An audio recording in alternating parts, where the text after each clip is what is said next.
This week's episode of Life Planning 101 originally aired in 2020. Please enjoy. Welcome to Life Planning 101, brought to you by Smart Money Group and Kennedy Financial Services in Eastland, Texas. Tune in every week as we share important information to help you and your family live life on purpose. Insurance, investments, legacy and tax planning, and much more. All covered now on Life Planning 101. And welcome into Life Planning 101 right here on KATX KWBY. Terry Slavin's with you, Angela Robinson with us, and we have a special guest on the phone. Angela? Yes, good Monday morning right here on Life Planning 101. I've been really excited. My husband had the opportunity to learn a little bit about today's guest from a workshop that he attended, and he came back and he said, we have to have these people on the radio show. People have to know about them. They have to know about what they're doing because this is just truly tremendous. And it goes back to something that we're all facing, especially I think baby boomers are probably the most fearful because they're right at the cusp of this or right around the corner. And that's, entering an older period of age in their life and wondering, am I immune from these so-called cognitive disorders that are out there, Alzheimer's and dementia, or, maybe it's not them. Maybe that they're watching their parents suffer through this or going through it with their parents, I should say, in more respects. And, this is a big issue. I mean, we have in this country, 1 in 10 people over the age of 65 have Alzheimer's disease. That's 10%. Wow. Okay. And 1 in 3 seniors die with Alzheimer's or another dementia. 1 in 3 seniors. Think about this. So this is a reality that we're facing. And I think it's important that we go back to some of these life planning issues that are still there. They're still prevalent. And with no further ado, we have a wonderful guest speaker on the phone today, Mrs. Lisa Hunter. And she's been in the healthcare industry for 14 years. And for the last 2 years has worked with this company called Interim Healthcare. And she's a community liaison for our hospice program here. She's out of the big city of Lubbock, Texas. Go Red Raiders. But one of the fascinating things, and the reason is, that we're having her on the show today is not just to talk about the company, which, by the way, I'm blown away with Interim Healthcare after doing some research with them. How innovative are they? Oh my gosh, I'm going to let you talk about that, Lisa, but I am truly inspired by, a kind of a people first attitude, not healthcare first attitude. And I think that's really what I got when I looked at the site. Which goes to explain something that they have. It's called the Teepa Snow Program, and it's really an extensive knowledge on dementia care, but it's something to be able to help educate people, because I think one of the things that, we try to do, especially as caregivers, is, we become stressed real quick, because we're trying to take control of everything and be in charge of everything, and that's just physically, emotionally, mentally impossible to do it, but yet we do it anyway, right? And so if you want real control, the point is you got to drop the illusion that you are in control, right? And really get yourself educated so that you can know better about what's going on. So Lisa, thank you so much for being on the show today. Can you hear us well?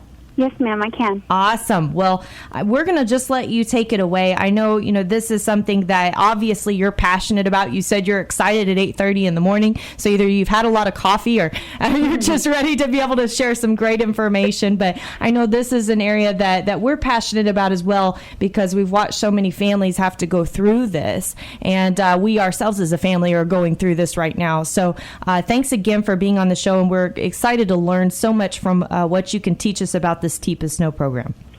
So I am super excited about this, and not because I've had too much coffee, but because there's very few things in life, and especially like in the healthcare industry, where like with my company, we're competing against a bunch of other companies. And when you do hospice, it's pretty much we follow the same Medicare regulations and things like that. So there's very few things that you can differentiate yourselves with. But the Teepa Snow approach to Alzheimer's and dementia care is the game changer. So there's very few times in life where I feel like we market something and we can fluff it and make it sound really good, but it doesn't always live up to what we say it as. But this approach to Alzheimer's and dementia care is a game changer. So I'm super, super excited about it, because when we educate our families about this approach to Alzheimer's and dementia care, you can literally see the relief wash over them as we're doing the education. I see their heads nodding up and down. I see the tears start coming to their eyes because they're like, oh, my God, that's my mom, that's my grandma, that's my dad. And you can see the shoulders relax like, okay, somebody understands what's going on. So from my perspective, I'm so excited because we do know it affects so many people. In the state of Texas alone, there's over 400,000 people fighting Alzheimer's and dementia right now. Wow. And there was over 9,000 deaths last year in the state of Texas as a result of this disease, which is the 6th leading cause of death in our state. So that makes it one of the top mortality issues in our state, but one of the least likely to get as much attention. It's not as dramatic, let's say, as cancer, because by 2025, this disease is projected to grow by 22.5%. I don't think there's any other disease out there where we could say that it had that sort of growth and there wouldn't be a national crisis happening, right? Right. We're going through one, aren't we? Right? Well, if I was going to tell you that we knew that cancer was going to increase by 22.5% in the next 5 years, there would be an uproar. We know with dementia it's coming. We know it's coming, and we know our system's not ready. So that's why I'm excited to do the education, because as much as we can educate people, we can empower them. And according to Teepa Snow, she's an occupational therapist by trade. She's been specializing in dementia care for over 30 years now. In the next 5 years, if you're over the age of 70, you're either going to have it or you're going to be caring for someone who does. So now more than ever, it's time to educate and empower these people. And the reason Teepa Snow's approach is so special is because she is super compassionate, and all the techniques and tools that she has derived to help care for these people come from their mental state, where they're at inside this disease.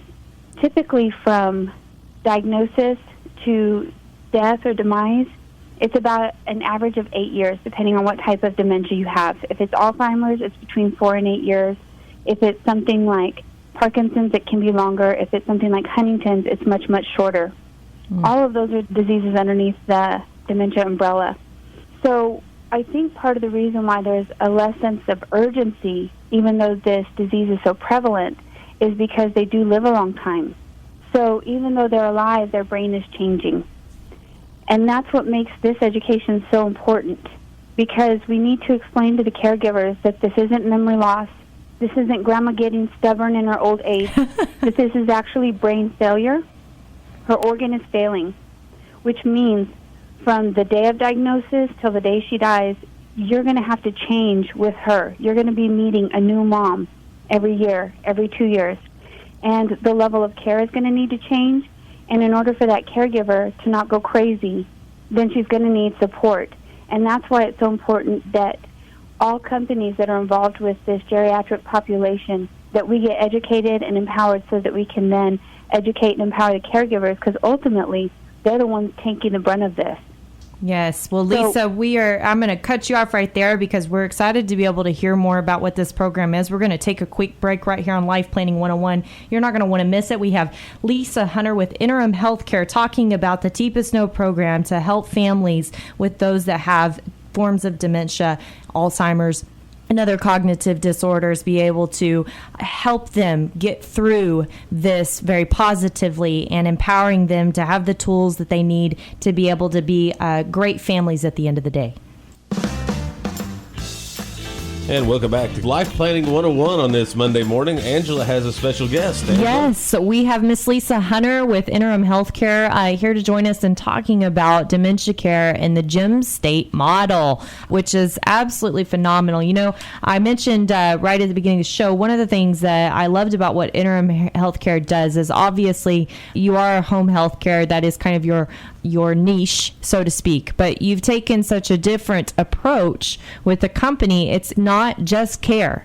It's also about being able to empower the caregivers, the family members, and remembering at the end of the day that these people with a disease are still people. They're still, they still have living, breathing minds and hearts. And, as they enter these different phases, it's extremely emotional for everyone involved, including themselves. And being able to paradigm shift and understand them is great. So, I think one of the greatest things that could help our listeners understand a little bit more about this gem state is if you could just give us some examples and provide us with maybe a story or two that you've seen be able to empower a family. Yes, ma'am. So what's interesting about cognitive decline, which brain failure, right? So dementia and Alzheimer's is literally the brain wasting away, the organs leaving. So some things might happen that we can catch on watching our loved ones, which they might not even know they're having changes inside their brain. So let's say mom's asking, huh, or what a lot. Well, a lot of times it's our natural assumption that they're getting hard of hearing. Well, in early stages of cognitive decline, they start missing about 1 in every 4 words. So if you can imagine trying to listen and comprehend a conversation, and every 4th word is just gone. So a lot of times they're trying to put together naturally the conversation and trying to grasp an understanding, and we're just moving along like normal. And they go, huh? Or come again? Something like that. And our natural reaction is to get louder, maybe lean in, maybe start moving our mouth weird at them. And then that becomes offensive to them because they're like, whoa, what is this? What is my granddaughter doing, screaming in my face? I'm not hard of hearing. Well, it's actually cognitive decline. So before we run out and get $4,000 worth of hearing aids, it's imperative that we start to take notice. If we start to see our loved ones moving their whole head whenever they're looking around, that's a sign that vision is changing, and they might not even be aware of it in the earlier stages. So if you start to see their head swiveling on their neck, when they start looking down at their feet to take steps, and they're doing this all naturally because their brain is naturally compensating for the vision loss. But to us, that's a sign that there's cognitive failure. And the reason for, let's say mom goes to go put her coffee pot down and she misses the edge of the table. Those are little signs to us that this is not a hearing issue, not memory loss. This is cognitive changes happening. And at this point, you want to go in and speak with your doctor. You want to go ahead and get a baseline. Just tell him the changes that you've noticed, because mom might not even be aware. And there's 3 types of people that Teepa Snow has taught us about where they're going to fall into a category. One of them is running around driving like normal. They don't even know they have an issue. And if you bring anything up, they might tend to resist you. So you have to be very gentle about the way you bring this up. Like with my mom, I tell her when I noticed that she was repeating the same story over and over, but not just the same story. She was using the same words verbatim, which means that story's on a loop. So I said, Mom, I've noticed this. The next time you go in for your checkup, do you mind if we just get an MRI? Oh, sure. I kind of noticed I've been slipping lately, too. And I'm like, okay, that's fine. So about a month later, she left her phone at my house, and I noticed that she had been taking pictures of her bills. She had been taking pictures of her writing the checks to those bills and then putting the bills in the mailbox. That was an indication to me that my mom is at a higher level of cognitive loss than we knew. Yeah, it's she's trying to hide it and compensate. It's interesting you say that too, because and I don't know if you've had experience with this, but obviously in our profession, we're dealing with usually the people that end up getting a disease. And we set up, even before it was like a mandatory thing, to have a trusted contact, so to speak, to call if we were noticing something, because we would notice things long before children would notice things. We had one lady, literally, she'd always return paperwork very timely. And she just stopped returning paperwork. And so we called and said, hey, can we come over to your house? We're going to be in Abilene. Can we come over and just help you go through this paperwork? We walked in, and she had on her kitchen table all her bills. It was several months stacked up because she forgot how to deal with them. And the kids had no idea. They were talking to her every week, had no idea that anything was really going on, because, to your point, those everyday routines were fine. She didn't seem to have any problems. It was just there was an underlying issue that she didn't have addressed. So, my question is how do family support members be able to take a better tabs, especially when they live at a distance from their parents? Okay. So with my mom, when I saw that we were farther along than I thought, my next phone call was immediately to my older brothers and sisters and saying, hey, do we know where mom's will at? Do we have anything in place? Is there financial planning that we need to get done now? because I realized she was farther along in cognitive decline than I thought because she's compensating, like you're saying. When they start to hoard mail, when they start to put tons of notes on the calendar, when they stop wanting to be out and about in normal functions, it's because they don't want to get found out. They realize something is changing, and they're scared. They don't want their life to change. So as children or, loved ones, when we see these sorts of things starting to take place, and you can go to teepasnow.com to get her resources so that you can have a better understanding of what's happening, or use the Gem States model, which we'll talk about in a second. When you start to notice those little things changing, it's up to us to get proactive, because by the time they're slipping, it's probably been going on a while. So that's when you want to start making your financial plans, your plans for end of life, figure out what the family can do, what she wants, and how you can marry those things and get that plan in place, because it's not too long after that you won't be able to, her signature won't be enough anymore. Right. Because the cognitive decline is so significant. So it's very important, if we recognize these signs that there's cognitive change happening, that we get very proactive immediately. Yes. And of course, when you're talking to mom, if she's a manager, if she's used to running her own life, you're going to have to be very respectful of that. Yes. Try to make it her idea. Hey, Mom, we want to get some stuff in place because we know you don't like being late. We know you don't like being behind on anything, so we just want to get some systems in place, because sometimes we're so busy, Mom, that we can't keep up with things. So can we work with you and get a structure in place? And that way, it's not her letting control of her life go. It's her doing you a favor because you can't keep up with stuff, right? Absolutely. And that makes her feel much more secure about moving forward with the plan. But the plan must get in place. And since we know this is prevalent and that it's growing at a rapid rate, to make these plans for the end of life, the next 10 years of her life, it's extremely important to do it as soon as you see some cognitive changes happening. Absolutely. And we would promote even to reach out to you. Yeah, we would promote even before then. We encourage families to try to, have these conversations before they are events, before there's even signs or symptoms. It's the what if conversations that need to happen, because it's much better to do when everybody has all of their brain power and can make decisions about what they would want to happen, and it be conceptual, rather than when it does. And to your point, they've always ran their life, and now you're going to take that control away from them. And how does that look? How does that happen? Sometimes it's ugly, downright ugly. So when we come back, we've got more from Miss Lisa Hunter talking about the Gem States, and we're excited to hear more on this Teepa Snow and interim health care. Thank you for being with us, and we look forward to more when we come back right here on Life Planning 101. Final segment, Life Planning 101. Let's get right to it, Angela. Yes, we have a special guest speaker, Lisa Hunter, here from Interim Healthcare, talking to us about dementia, Alzheimer's, all other forms of dementia, and what actually is being done now due to some research that they've really taken a hold of at Interim Healthcare to really create more of an enrichment strategy to empower the caregivers to understand that the people that are suffering from this disease, where they're at, and what I would call it is paradigm shifting, right? Being able to paradigm shift and understand a little bit better so that everybody can move forward on a more positive note. And we don't have a whole lot of time left on the show. So what I do want to say before we get done is we're going to actually have links to teepasnow.com and the Gem State model on our newsletter this week at www.kennedy-financial.com.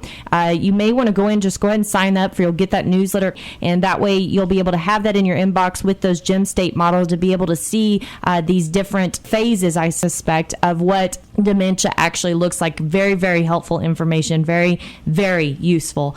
So with that being said, Miss Lisa, I know there's some other things that you wanted to share with us on the show in regards to the Gem States. If you could just let us know, what are you dying to get out within these next few minutes? Okay, so you mentioned it earlier, in the right brain is social chit-chat. So a lot of the reasons families cannot detect early that there's cognitive change happening is because the power of social chit-chat remains with the person with dementia. And so that means they can rattle off conversation like normal, like music, rhythm. They can talk to their doctor, do the same interview that they've done with their doctor for 12 years and ace it. It doesn't mean dementia or Alzheimer's is not happening. So it's imperative that as family members and caregivers around them that we look for the different cues that are telling us cognitive decline is happening. Because if I'm calling once a week from Alabama and the conversation is, hey, Mom, how are you? Fine, good. How's the kids? But if that's the same conversation every week, she's going to ace it. And that's not going to be an indication that the decline is happening. So Teepa has given us a beautiful way of looking at the changes in dementia, and they're called the gem states. So sapphire, diamond is the next phase, emerald is the next phase, amber is the next phase, ruby, then pearl. And she's divided these up to demonstrate the different areas of progression in this disease.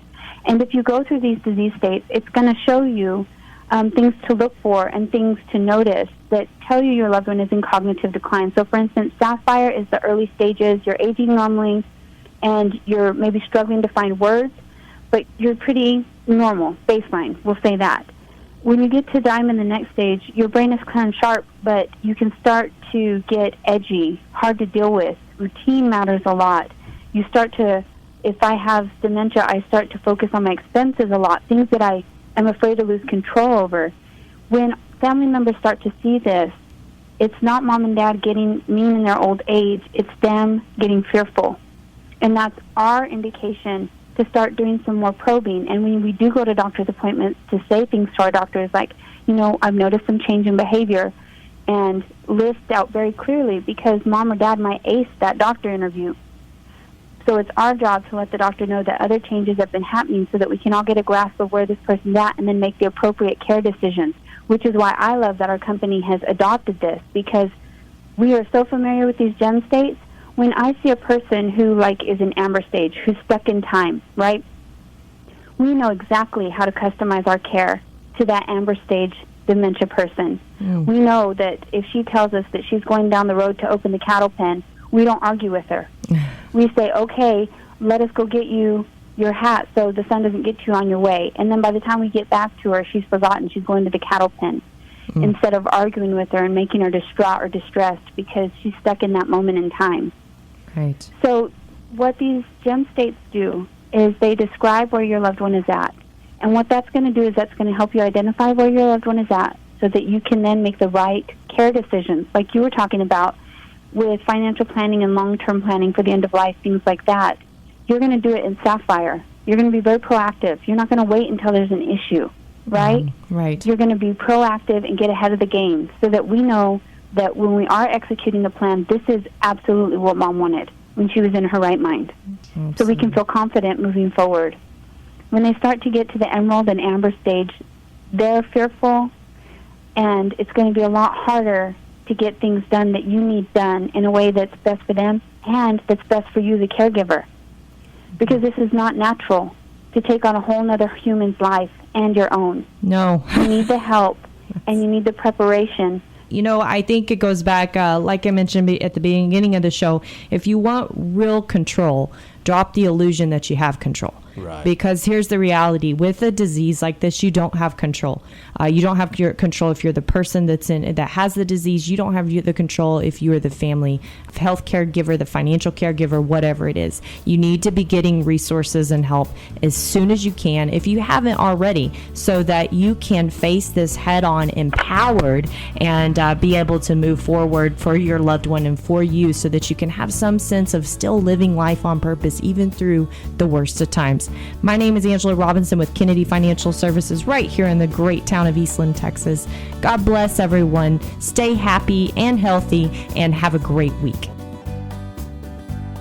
Thank you for joining us for Life Planning 101, brought to you by Smart Money Group and Kennedy Financial Services.